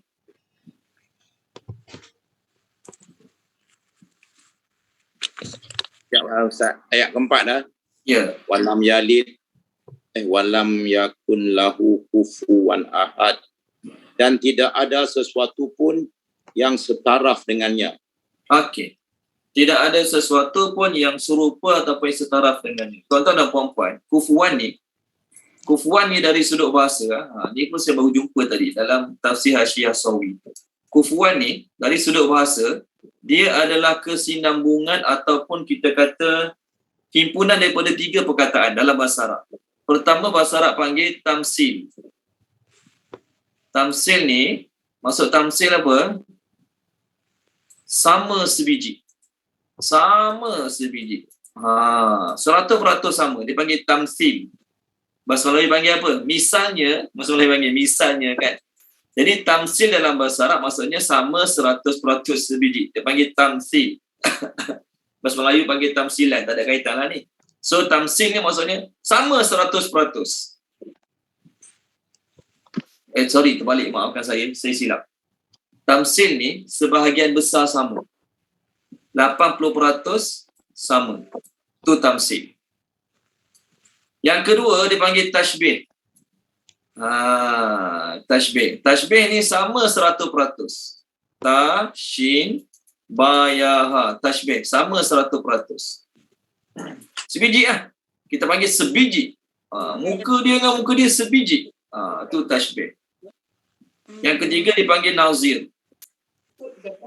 Nazir ni terjemah dia sama juga. Nazir. Tolong mute kan boleh? Ada sahabat tak belum mute kan? Tolong mute kan boleh? Nazir. Ibu nak open dekat laptop tadi tak sempat. Tolong mute kan boleh? Ada sahabat tak mute kan lagi? Nazir. Nazir ni sama 20%. Sama 20%. So ada sama bahasa Arab 80%. Ada sama 100%. Ada sama 20%. Kufuan ni, tuan-tuan dan puan-puan, kufuan ni merangkumi 3-3. 1, 2, 3. Apa maksud saya? Tak ada sesuatu pun yang sama dengan Allah sama 20%. Tak ada sesuatu pun yang sama dengan Allah 80% je tahap persamaan dia. Tak ada sesuatu pun yang sama dengan Allah 100%. Nampak? Tu beza kufuan. Jadi lafaz kufuan ni nak tunjuk bahawasanya tidak ada sesuatu pun yang sama dengan Allah Subhanahu Wa Taala. Allah melihat, manusia melihat, samalah kan? Allah mendengar, kita mendengar, samalah kan? Sebab tu tuan-tuan dan puan-puan, kalau kita belajar sifat 20, pernah belajar sifat 20 kan? Allah melihat, tapi melihat Allah tak sama macam melihat manusia. Allah mendengar Allah tak sama macam mendengar manusia. Allah mengetahui, yes, Allah maha mengetahui. Manusia tahu juga, saya tahu juga, saya tahu ilmu tu, tahu ilmu ni, tahu buat tu, tahu buat ni. Tapi tahu saya tak sama dengan tahu Allah Subhanahu Wa Taala. Tahu saya ada had dia dan tahu saya ada masa ketikanya saya lupa. Allah Taala punya pengetahuan tiada had dan Allah Taala punya pengetahuan tiada lupa. Baik. Tuan-tuan pernah belajar sifat 20. Saya yakin tuan-tuan pernah belajar sifat 20. Mungkin secara formal ataupun tuan-tuan belajar kat majlis surah. Betul kan? Pernah dengar tak ada ustaz-ustaz ke mana-mana orang cakap Nabi dengan sahabat tak pernah belajar sifat 20. Ilmu sifat 20 ni bid'ah. Siapa pernah dengar? Nabi dengan sahabat tak pernah ajar pun sifat 20. Pernah tengok mana-mana kitab. Nabi ajar sahabat ilmu sifat 20. Jadi ilmu sifat 20 ni bid'ah. Nabi tak pernah ajar. Kitab-kitab pondok je ajar. Siapa pernah dengar penerangan tu? Ada setengah ustaz cakap macam tu. Dan jawapannya, ya, memang betul. Nabi tak pernah ajar ilmu sifat 20 pada sahabat-sahabat. Tu point dia. Ni kena ingat. Nabi tak pernah ajar pun ilmu sifat 20 pada sahabat-sahabat. Jadi kalau ada orang kata ilmu sifat 20 ni bid'ah, Nabi tak pernah ajar kat sahabat-sahabat, sahabat-sahabat pun tak pernah ajar kat tabi'in. Setuju ke tak setuju? Setuju. Itu salah kita belajar. Dosa kita belajar benda Nabi tak pernah ajar. Tuan-tuan dan puan-puan, zaman Nabi dengan para sahabat, mereka berhadapan dengan agama apa? Agama Yahudi, agama Nasrani, agama musyrikin, agama Majusi. Keempat-empat agama sesat zaman Nabi ni, semua ni adalah agama yang yakin Tuhan tu ada. Yahudi tahu Allah ada, Nasrani tahu Allah ada, musyrikin tahu Allah ada, Majusi tahu Allah ada. Ada Tuhan. Cumanya bagi mereka Allah ada sekutu lah. Uzair, Nabi Isa, berhala, malaikat-malaikat, api. Maksudnya, empat-empat agama zaman Nabi Muhammad, Allah tu ada, Tuhan tu ada. Cuma siapa Tuhan tu? Depend pada agama masing-masing lah, kan? Siapa Tuhan tu depend pada agama masing-masing. Zaman berlalu 2-3 generasi seterusnya, timbullah ajaran etis. Ajaran etis. Apa itu etis? Etis dalam bahasa Arab dipanggil mustasyrikin. Kalau musyrikin, tuan-tuan dan puan-puan, ni bahasa Arab, musyrikin, maksudnya Allah Ta'ala ada. Dalam masa yang sama, Allah Ta'ala ada partner. Isteri ke, anak ke, ni dipanggil musyrikin. Adapun satu lagi, etis dipanggil bahasa Arab, mustasyrikin. Mustasyrikin. Mustasyrikin. Jadi, mustasyrikin ni apa dia? Allah tak ada langsung. Tuhan tak ada langsung. Alam ini jadi dengan sendirinya. Dipanggil ilmu mustasyrikin. Dipanggil ilmu mustasyrikin. Daripada sinilah keluar kefahaman-kefahaman yang sesat. Jadi zaman ni bermula bila? Zaman Imam Abu Hanifah. Zaman Imam Abu Hanifah, mereka berhadapan lebih kurang 200 tahun lepas Rasulullah wafat, timbulnya kefahaman-kefahaman pelik macam ni. Mereka menggunakan ilmu logik akal. Jadi tuan-tuan dan puan-puan, dengan orang mustasyrikin ni, takkanlah kita nak bagi dalil Allah tu ada, apa dalil dia? Qul huwallahu ahad. Agak-agak dia terima tak? Orang etis yang tak percaya Tuhan, kita nak sabitkan pada mereka Tuhan tu ada, kita pun kata dalilnya qul huwallahu ahad. Allah mereka tak terima, Quran lagi lah mereka tak terima. Jadi bagaimana nak berdebat dengan orang macam ni yang menggunakan logik akal ni? Daripada situlah timbulnya ilmu sifat 20. Ilmu sifat 20 adalah ilmu yang bersumberkan falsafah. Ilmu logik akal. Ilmu mantik. Ilmu nak sabitkan sesuatu mesti kena guna hukum mantik. Okey, orang mustasyrikin, orang-orang etis kata bumi ni terjadi dengan sendiri. Macam mana kita nak counter dia orang yang mengatakan bumi terjadi dengan sendiri? Oh, senang je Ustaz. Qul huwallahu ahad, Allahus samad. Tuan-tuan, itu bukan dalil untuk kita berdebat dengan orang macam tu. Allah mereka tak, Tuhan mereka tak percaya, maka kena guna ilmu mantik. Apa kaedah ilmu mantik? Setiap benda yang berubah adalah benda baru. Setuju tak? Setiap benda yang berubah adalah benda baru. Dulu kecil, sekarang dia besar. Dulu dia kuat, sekarang dia lemah. Dulu dia segar, sekarang dia dah mati. Benda baru. Maksud benda baru, benda tu baru diadakan. Setuju tak? Ya, semua orang akan setuju. Setiap benda yang berubah-ubah adalah benda baru. Maksud benda baru tu benda yang baru dibuat, diciptakan. Bukan baru semalam minggu lepas, tak. Gunung. Tuan-tuan tahu apa? Gunung kita rasa macam tak berubah kan? Tapi yakinlah gunung ni dia punya ketinggian yang meningkat setiap tahun. Betul kan? Dulu Gunung Everest tahap tinggi dia sekian-sekian. Sekarang kalau kita ukur, tahap ketinggian Gunung Everest makin meningkat setiap tahun. Berapa kilo setahun meningkat kita tak tahulah. Jadi tu dunia ni semua berubah. Batu, sungai, semua berubah. Jadi setuju tak? Setiap benda berubah adalah benda baru? Ya, mereka setuju. Dan setuju tak? Setiap benda baru mesti ada tukang buat dia. Mustahil kereta tiba-tiba berlaku. Mustahil kereta tiba-tiba terjadi. Setuju tak setiap benda yang baru ada tukang buat? Setuju tak setiap benda yang baru mesti ada tukang buat? Ya, orang-orang etis setuju setiap benda yang baru mesti ada tukang buat. Jadi alam ni berubah tak? Alam ni berubah. Alam ni baru ke tak baru? Bila berubah mestilah benda tu baru. Setujulah kan? Jadi bila alam ni baru mesti ada tukang buat dia. Setuju tak? Mereka terpaksa setuju. Yes, alam ni ada tukang buat dia. Cuma kita kata Allah, dia kata cuba sabitkan benda tu Allah. Dia setujulah alam ni ada tukang buat, cuma dia tak setuju je Allah tu tukang buat. Jadi zaman tu mereka menggunakan ilmu falsafah untuk menyesatkan orang Islam. Tanya Allah Ta'ala ada tak? Ada. Cuba tunjuk Allah. Boleh tunjuk. Dia kata apa dia? Ikut ilmu logik, setiap benda ada, benda tu mesti boleh ditunjuk. Benda tu mesti boleh nampak, baru benda tu ada. Betul kan? Orang Kristian boleh jawab benda ni. Orang Kristian, dia kata apa? Awak ada akal. Ada otak. Ada. Boleh tunjuk akal awak. Boleh tunjuk otak awak. Tak boleh tunjuk. So, awak tak ada akal lah. Ikut ilmu logik awak. Benda tak boleh tunjuk. Benda tak boleh pegang. Kira tak ada. So, awak tak ada akal, tak ada otak, tak ada fikiran. Sebab awak tak boleh tunjuk, tak boleh pegang. Ilmu logik akal. Jadi, ilmu ni dulu, oleh kerana orang Islam diserang dengan cara macam ni, ilmu logik akal macam ni, maka ulama-ulama dulu mewajibkan semua orang Islam belajar ilmu sifat 20. Untuk counter mereka ni lah. Sebab itulah ilmu sifat 20 ditekankan oleh ulama-ulama zaman dulu untuk bila kena serang dengan cara macam ni daripada orang etis, kita ada dalil untuk jawab. Ada cara untuk jawab. Ada cara untuk jawab. Zaman Nabi dengan zaman sahabat, mereka tak berhadapan dengan orang macam ni.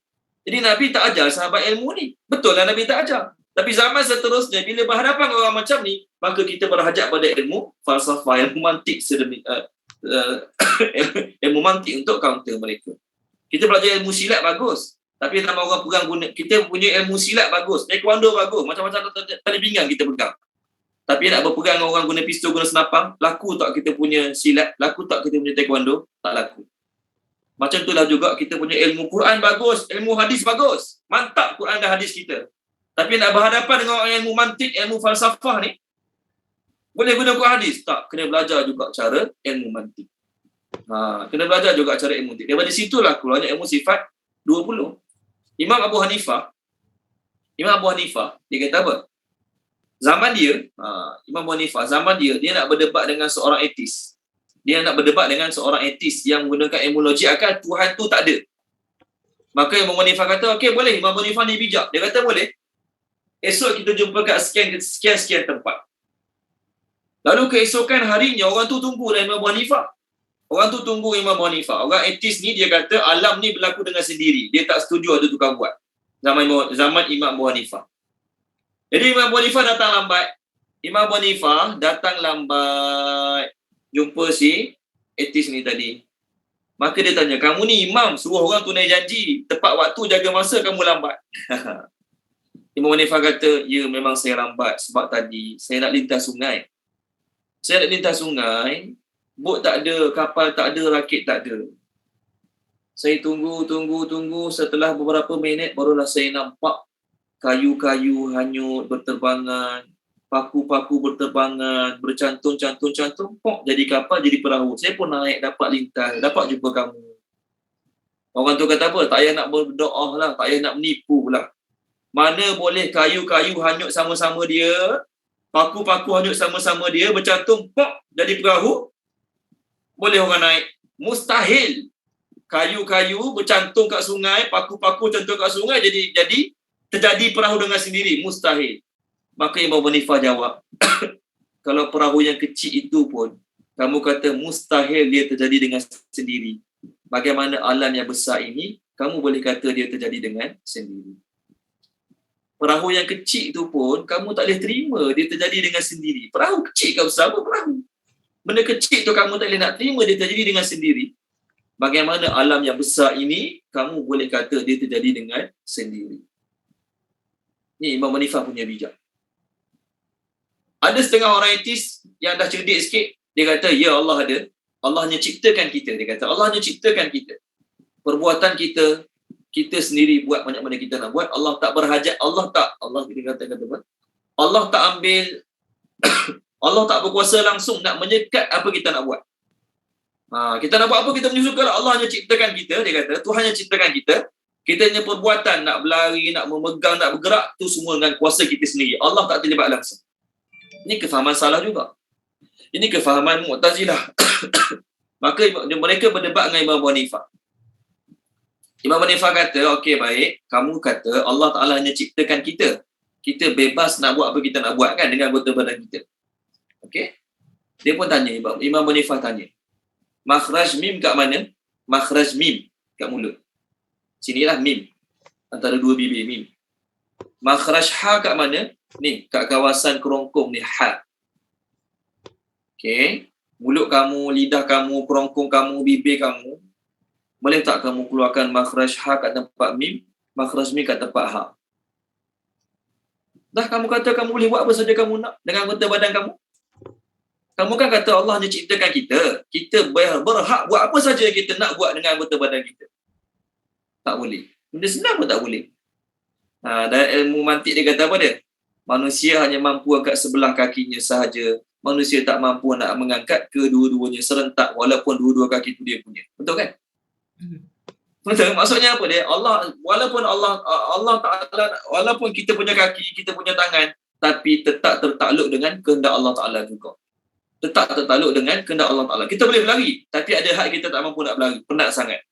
Dan kalau kita rasa kita berkuasa boleh buat apa saja, buatlah apa saja. Jadi Allah nak beritahu, saya nak beritahu bahawasanya ilmu mantik itu, ilmu falsafah itulah terhasilnya ilmu sifat 20.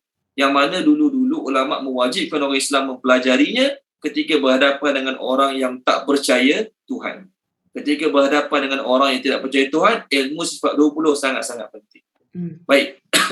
Dalam ayat ini, Allah Ta'ala beritahu tidak ada satu pun, tidak ada apa pun yang sama sekutu, yang sama dengan Allah Ta'ala. Dalam ayat ini ada perkataan ahad. Dalam ayat ini ada dua perkataan ahad. Betul kan? Kat mana dua perkataan ahad? Pertama ayat 1, yang kedua ayat terakhir. Qul huwallahu ahad. Okey.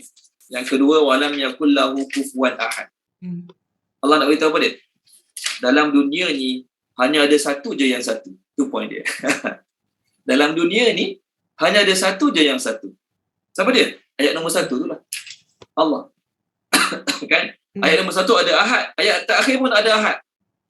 Apa beza dia? Ayat nombor 1 mensabitkan ahad esa bagi Allah. Ayat nombor 2 menafikan ahad esa bagi siapa saja. Tak ada benda pun yang satu. Semuanya ada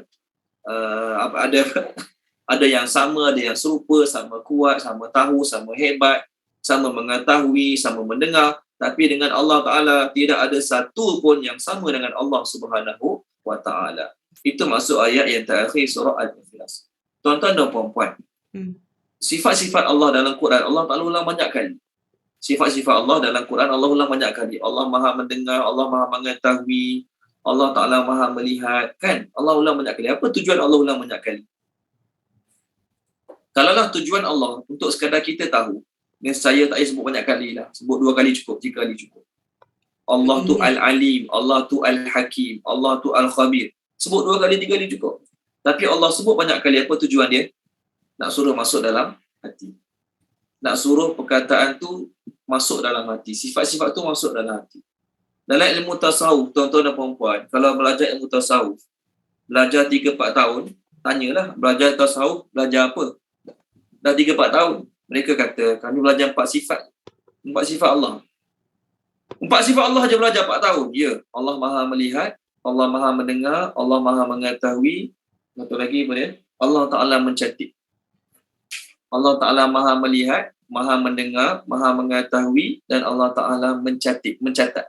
Catat. Belajar lama-lama, mereka tu je. Ya.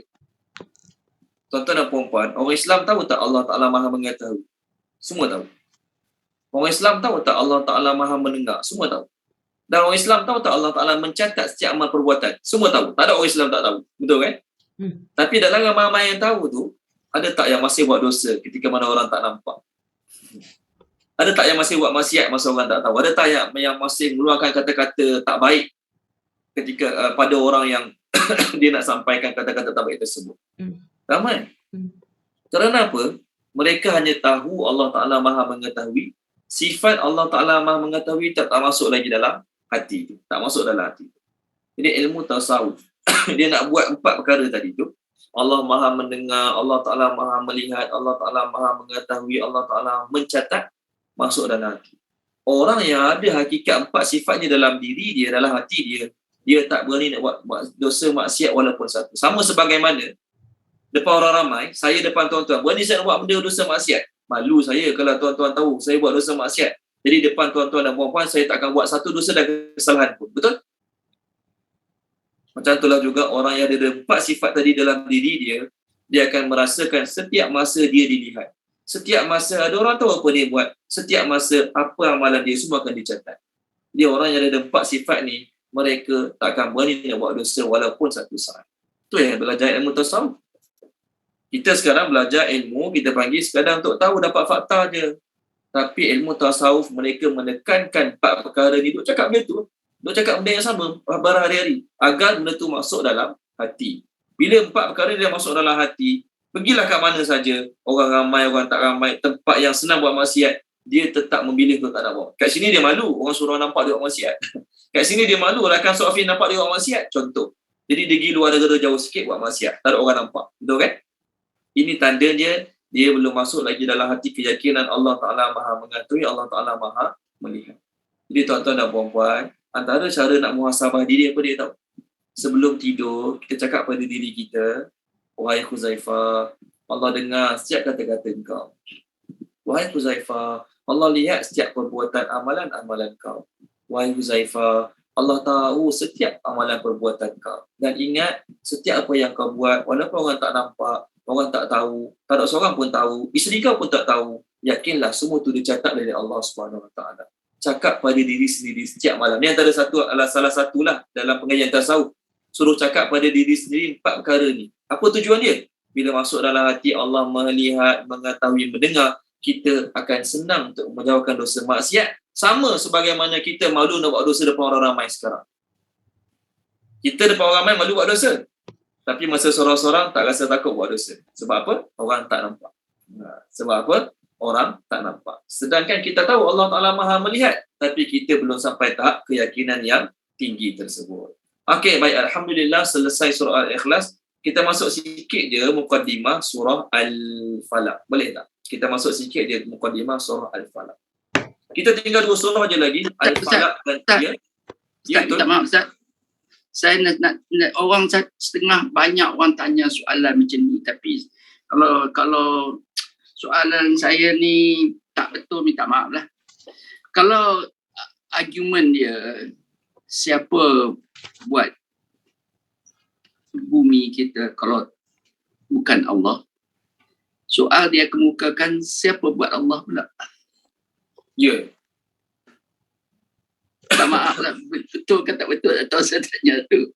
Kalau Betul. salah, tak maaf lah. Betul. Jadi kalaulah kita kata langit bumi dibuat oleh Allah Subhanahu Wa Taala, Allah yang buat langit bumi, maka akan keluar pula soalan daripada orang etis ni, siapa pula yang mencipta Allah Subhanahu Wa Taala? Okey? Untuk jawapan pada orang etis, wallahu alam, saya pernah dengar sebelum ni cuma tak ingat. Macam mana nak jawab pada orang yang tanya macam mana nak cipta Allah. Untuk orang Islam, kita kata apa dia? Perbuatan mencipta tu dimulakan oleh Allah. Untuk orang Islam ni, jawapan untuk orang Islam. Untuk orang kafir yang tanya, nanti saya cari jawapan minggu depan saya jawab. Untuk orang Islam,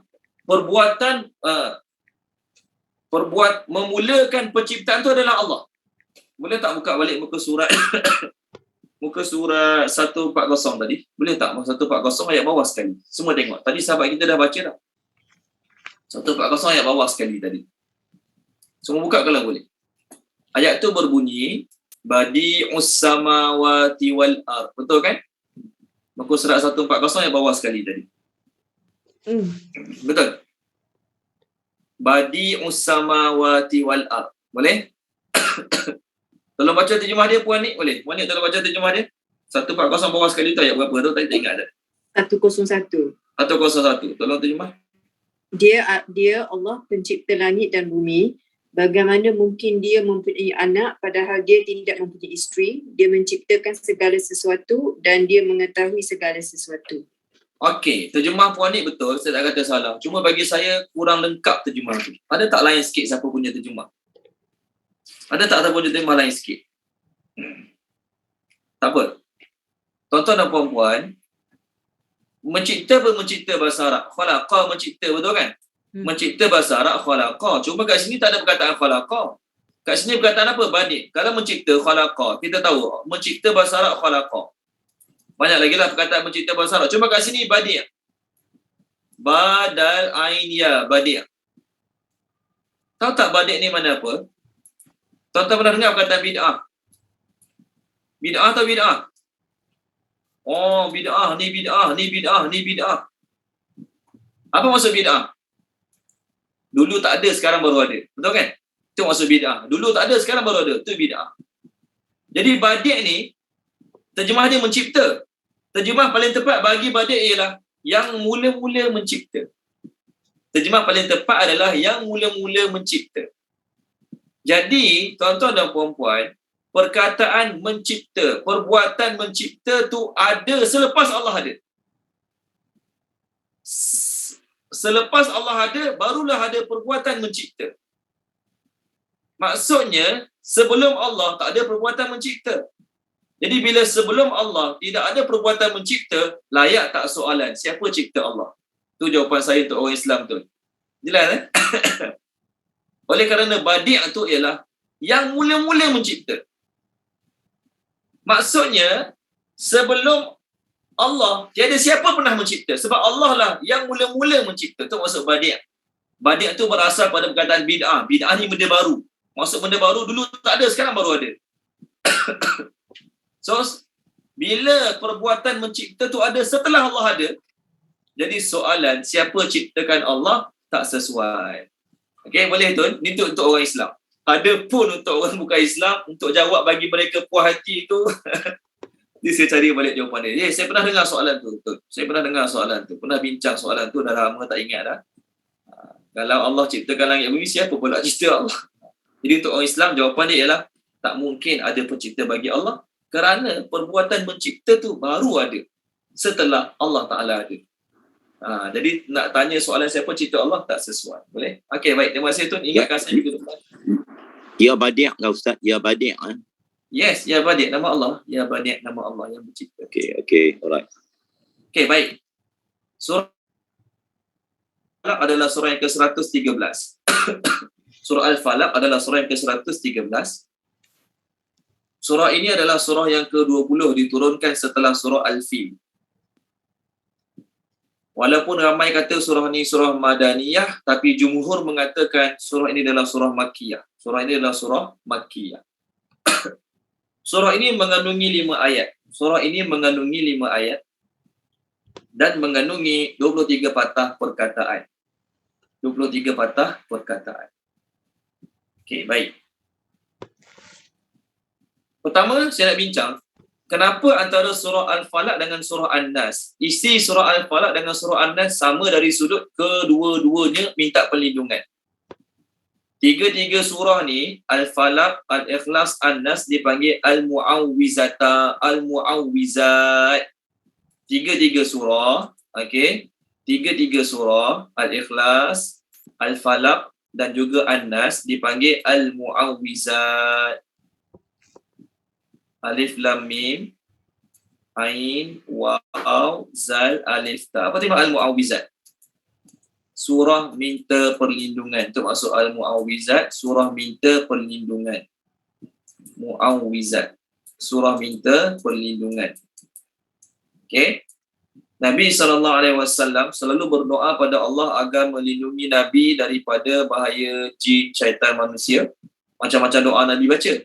Tapi setelah Allah turunkan 2 surah ini, Al-Falaq dan juga An-Nas, Nabi meninggalkan doa-doa tersebut dan hanya membaca 2 surah ini sahaja. Samalah Al-Falaq dengan An-Nas ni, dua-dua dipanggil Al-Mu'awwizat, surah pelindung. Sebab mula-mula, dua-duanya bermula dengan a'udzu kan. Qul a'udzu birabbil falaq, qul a'udzu birabbin nas. Daripada a'udzu tu keluar juga a'udzu billahi minasyaitonir rajim, dipanggil ta'awuz. Baik, pertama, kenapa surah Al-Falaq didahulukan dengan surah An-Nas? Kenapa? Jawapannya adalah untuk menyamakan irama yang ada pada dua surah sebelumnya. Untuk menyamakan irama pada dua surah yang ada sebelumnya. Apa irama? Rhyme. Dua surah sebelumnya, Al-Ikhlas dengan Al-Masad, kedua-duanya diakhiri dengan qalqalah. Betul tak? Surah Tabbat Yada Abi Lahabin wa Tabb. Kan? Wa Tabb. Lepas tu dalam habis ma aghna anhu maluhu wa ma kasab sayasla naran zata lahab wa imra'atuhu hammalatal hatab fi jidha hablum min masad. Semua qalqalah belakang dia. Al-Masad. Betul? Al-Ikhlas yang kita baru habis tadi pun sama juga. Semua berhenti dengan dal belakang dia. Qalqalah. Jadi untuk meneruskan irama qalqalah tersebut, sebab itulah didahulukan surah Al-Falaq sebelum surah An-Nas. Okey? Sebab itulah didahulukan surah Al-Falaq sebelum surah An-Nas. Yang kedua, kenapa didahulukan surah Al-Falaq dengan surah An-Nas? Surah kita tadi, Al-Ikhlas, nak cerita Allah Ta'ala tu power hebat. Dia seorang je power hebat. Betul kan? Dia seorang je power. Dia seorang je hebat. Jadi dalam surah Al-Falaq, Allah Ta'ala hanya sebut nama dia sekali je. Dalam surah Al-Falaq, yang kita nak bincang ni, Allah sebut nama dia sekali je. Kat mana ayat 1? Saya baca boleh? Qul a'udhu birabbil falaq. Katakanlah Muhammad, aku berlindung dengan Tuhan Falaq. Tuhan yang membelah waktu subuh. Ayat 2, daripada kejahatan dia telah ciptakan, daripada kejahatan malam bila bersangatan gelap, daripada kejahatan orang-orang yang meniup dalam simpulan tali, daripada kejahatan orang yang mendengki apabila dia dengki. Jadi dalam surah Al-Falaq, nama Allah hanya ada satu saja. Betul kan? Manakala dalam surah An-Nas, 3 ayat Allah cerita pasal nama dia. Betul tak? Dalam surah An-Nas, 3 ayat Allah cerita pasal nama dia. Qul a'udhu birabbin nas, satu nama dia. Malikin nas, nama dia lagi. Betul? Ilahin nas, nama dia lagi. 3 ayat nama dia.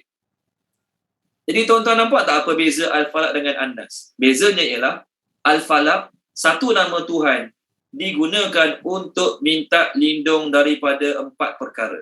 3 perkara. Satu nama Tuhan digunakan untuk minta lindung daripada 4 perkara. Dalam surah Al-Falaq, satu nama Tuhan digunakan untuk minta lindung daripada 4 perkara. Daripada kejahatan malam, daripada kejahatan orang-orang yang tiup dalam simpulan tali, dan daripada kejahatan orang yang dengki. Betul? Manakala dalam surah An-Nas, 3 ayat nama dia hanya minta lindung daripada 1 perkara. Apa dia? Bisikan-bisikan yang mewaswaskan dalam hati. Nampak tak? Saya ulang balik. Surah Al-Falaq, satu nama, minta lindung untuk 4 perkara. Surah An-Nas, 3 ayat nama dia, minta lindung hanya untuk 1 perkara. Apa dia? Was-was daripada syaitan ke dalam hati manusia. Jadi nak ceritanya, antara bahaya kejahatan malam, antara bahaya orang yang dengki, antara bahaya tukang sihir, dengan bahaya hasut syaitan, mana lagi bahaya? Itu point. Soalan saya ialah, mana lagi bahaya? Nampak puan ni nak jawab tapi tak dengar puan ni. Mana lagi bahaya? Hasutan syaitan. Yes, was-was syaitan. Betul kan? Ni. Jelas ke semua? Ke saya laju sangat? Minta maaf banyak kalau saya laju sangat. Saya harap semua jelas. Ke nak suruh ulang sekali lagi? Sekali lagi saya ulang. Al-Falaq, nama Allah satu je dalam ayat 1. Allah gunakan namanya satu untuk minta lindung dengan 4 perkara. Kejahatan ayat nombor 2, ayat nombor 3, ayat nombor 4 dan nombor 5. Manakala dalam surah An-Nas, Allah Ta'ala sebut 3 ayat nama dia. Rabbin Nas, Malikin Nas, Ilahin Nas, untuk minta lindung daripada 1 kejahatan. Apa dia? Kejahatan was-was yang ditiup dalam hati oleh syaitan kepada hati-hati manusia. Jadi, tuan-tuan dan puan-puan, orang kena sihir, kesian tak? Kesian. Orang kena apa lagi? Orang dengki dengan dia sihir dia, kesian tak? Kesian. Malam-malam ada orang rompak rumah dia, kesian tak? Kesian. Tapi lagi kesian dekat orang yang tak semayang, berzina, minum arak, judi, kesan hasutan syaitan lagi teruk. Kita kena sihir, orang rompak rumah kita, kita tak kena azab dalam kubur. Betul kan? Tapi kalau kita terhasut dengan hasutan syaitan, tak semayang, tak tutup aurat, zina, minum arak, judi, kita kena azab yang teruk dalam kubur nanti. Okey, yang kedua ni terakhir, kenapa surah ini diturunkan? Dipanggil sababun nuzul. Kenapa surah ini diturunkan? Surah ini diturunkan menurut daripada Imam Ahmad bahawasanya satu hari Nabi SAW rasa sakit kepala yang amat kuat dan Nabi SAW merasakan dia telah buat sesuatu perkara sedangkan dia belum buat perkara tersebut. Dia rasa macam dia buat satu perkara tapi tak buat lagi perkara tersebut. Maka dua orang malaikat datang. Ni Sayyidina Aisyah cerita kan. Daripada Imam Bukhari, Imam Muslim, daripada Sayyidina Aisyah. Dua orang malaikat datang, bukan Imam Ahmad, Imam Bukhari, Imam Muslim. Seorang malaikat duduk belah kepala, seorang malaikat duduk sebelah kaki Nabi. Maka seorang malaikat cakap pada seorang malaikat yang lain, dia telah kena sihir. Siapa yang sihir dia? Nama lelaki yang sihir dia adalah seorang lelaki Yahudi yang bernama Labid bin A'sam. Labid bin Al-A'sam, seorang lelaki Yahudi. Dia sihir Nabi, tahu tak macam mana? Dia ambil rambut Nabi yang gugur setelah disikat.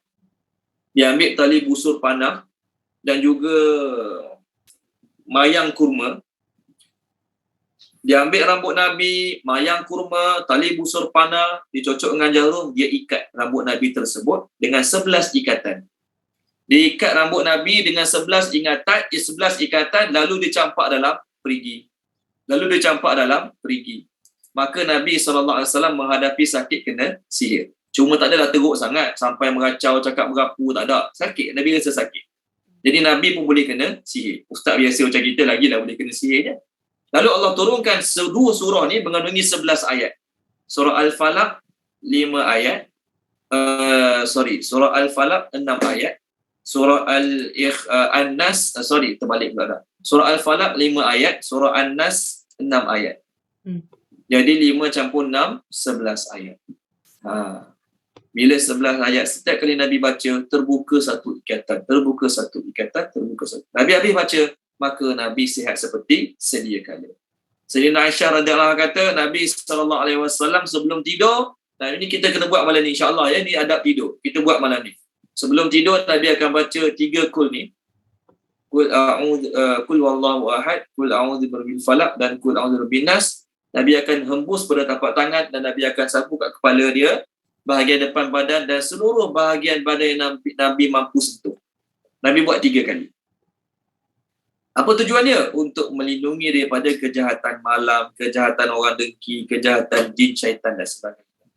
Tuan-tuan dan puan-puan, kita kalau dah kena sihir, dah kena orang buat, baru nak buat benda ni, tak jadi. Setiap kali kita buat adalah pendinding untuk diri kita. Lagi lama kita amalkan, lagi lama kita buat benda ni, insya-Allah lagi kuat benteng pertahanan.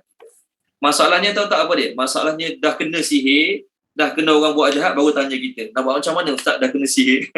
Dah kena tuan-tuan dan puan-puan. Bolehlah nak buat, tapi dia dah tak kuat.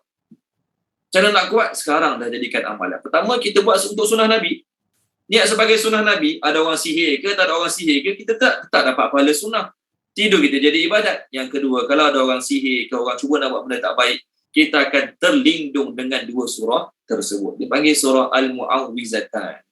Ustaz, kalau kita baca 3 kul tu tapi kita tak tiup kat badan? Tak sapu badan. Boleh kita juga. Baca je. Okey, boleh juga baca je. Cuma nak dapat pahala kesempurnaan tu, kita baca dan kita tiup. Kerana dalam hadis ni, yang saya akan sampaikan minggu depan insya-Allah, hadis yang saya akan sampaikan, ada seorang sahabat, saya tengok nama dia. Sahabat ni nama dia Rasulullah SAW suruh dia baca ketika tidur dan nak bangun tidur. Yes. Nama sahabat tu adalah Uqbah bin Amir. Nama sahabat tu adalah Uqbah bin Amir radhiyallahu anhu. Dia kata apa? Jadi kalau Puan Nik tanya, boleh tak baca saja tambus? Boleh. Rasulullah kata pada Uqbah bin Amir, hadis ni oleh Imam Abu Daud dan juga Imam Ahmad. Rasulullah kata, wahai Uqbah, nak tak aku ajarkan kamu 2 surah yang terbaik yang dibaca oleh orang ramai? Uqbah kata, boleh. Maka Nabi kata, bacalah surah Al-Falaq dan juga surah An-Nas. Kemudian Nabi SAW masuk waktu solat. Nabi pun solat, dalam solat Nabi baca 2 surah tu juga. Rakaat pertama Nabi baca Al-Falaq, rakaat kedua Nabi baca An-Nas. Maka baginda tanya Abdullah Uqbah bin Amir, dengar tak surah tadi? Dengar tak surah aku tadi? Maka dia jawab, ya dengar ya Rasulullah. Maka Nabi kata, Bacalah kedua-duanya setiap kali engkau nak tidur dan bangun daripada tidur. Boleh. Baca saja tak hambur pun boleh. Tapi nak dapat pahala sunat yang terbaik, tembus. Walaupun perempuan tu uzur, tak boleh semayang, boleh juga dianggap sebagai zikir pendinding diri. Tak jadi masalah. Okey, kita berhenti sini dulu. Cuma nak tanya, semua ada malam ni. Ya, Tun? Ya, Ustaz. Ya. Tak apalah, bukan nak jawab malam ni, dah lewat dah. Katanya Qul Huwallah tu, An-Nas tu, kita baca atau ikhlas. Kalau kita baca, dia punya pahala dia macam kita baca 1/3 daripada Quran. Ya. Bukan saya nak jawab, kalau panjang jawab, tak saya jawab malam ni dah lewat sangat kot. Boleh terus. Okey, jadi soalan dia tu? Ialah soal dia, apa sebab walaupun ikhlas surah Al-Ikhlas tu sangat ringkas, 4 ayat saja, tapi dia anggap sebagai 1/3 Quran. Okey, baik. Puan Izawani. Saja Tun tak ada minggu lepas tu kan? Yes. Okey, Tun tak ada minggu lepas. Puan Izawani, Puan Izawani rasa penerangan saya minggu lepas jawab tak soalan Tun ni? Puan Izawani rasa. Yang 1/3 tu. Menjawab? Kita dah jawab minggu lepas tu. Tapi tak apa, saya akan terangkan balik nanti tu. Dalam minggu lepas saya dah terangkan kenapa surah pendek sangat tapi Allah bagi pahala banyak sangat. Jadi minggu depan lah tu boleh, minggu depan kita akan terangkan insya-Allah jawapan pada 1/3 ni. Okey. Allah suka sangat, Allah Taala bagi pahala 1/3 Al-Quran. Bahkan Nabi kata pada sahabat, surah ni penyebab kau masuk syurga. Okey. Lepas kita habis surah Al-Falaq dengan surah An-Nas, kan? Kita akan start balik Amai Tasa'alun. Sampailah surah Al-Lail. Sebab kita start Wadduha itu kan. Jadi selepas habis juzuk Amma keseluruhannya, ada yang bagi syur. Ada sahabat kita WhatsApp saya lah bagi syur. Boleh tak Ustaz kita buat surah-surah pilihan? Yasin ke, Al-Mulk ke, Waqiah ke, Sajadah ke. Sahabat-sahabat lain macam mana okey ke? Kita buat surah pilihan. Maksudnya lepas habis juzuk Amma kita buat surah-surah pilihan. Sahabat-sahabat lain okey ke tak okey? Okey, Tun okey, Puan ni okey. Orang lain? Boleh Ustaz. Boleh Okey, alhamdulillah. Ya? Saya okey. Boleh. Okey. Boleh. Jadi kalau boleh, kita habiskan juzuk Amma dulu. Lepas kita habiskan juzuk Amma, barulah kita pilih surah-surah tertentu. Mungkin kita mulakan dengan Yasin 7 surah. Kita akan buat 7 surah. Lepas habis juzuk Amma, kita buat 7 surah. Yasin, Sajadah, Al-Mulk, Dukhan, Waqiah, Ar-Rahman. Lepas habis 7 surah, kita akan masuk surah Al-Kahfi insya-Allah. Kita akan masuk surah Al-Kahfi. Lepas habis 7 surah, kita akan masuk surah Al-Kahfi insya-Allah. Okey, baik. Kita berhenti sini dulu.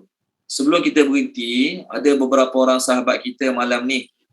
Puan Rafidah, Puan Nur Balqis. Tapi tak nampak Puan Nur Balqis malam ni. Puan Rafidah dan beberapa orang sahabat kita malam ni Allah uji dengan kena COVID. Okey, Masya Allah. Allah uji mereka sebab positif COVID. Jadi kita baca Fatihah sekali. Kita niatkan sebagai penyembuhan untuk sahabat-sahabat kita yang kena COVID malam ni. Boleh insya-Allah. Al-Fatihah. Bismillahirrahmanirrahim. Alhamdulillahirabbil alamin. Ar-Rahmanir Rahim. Maliki yaumiddin. Iyyaka na'budu wa iyyaka nasta'in. Ihdinas siratal mustaqim. Siratal ladzina an'amta 'alaihim ghairil maghdubi 'alaihim waladdallin. Amin. Bismillahirrahmanirrahim. Alhamdulillahirabbil alamin wassalatu wassalamu ala sayyidina Muhammad wa ala alihi wa sahbihi ajma'in.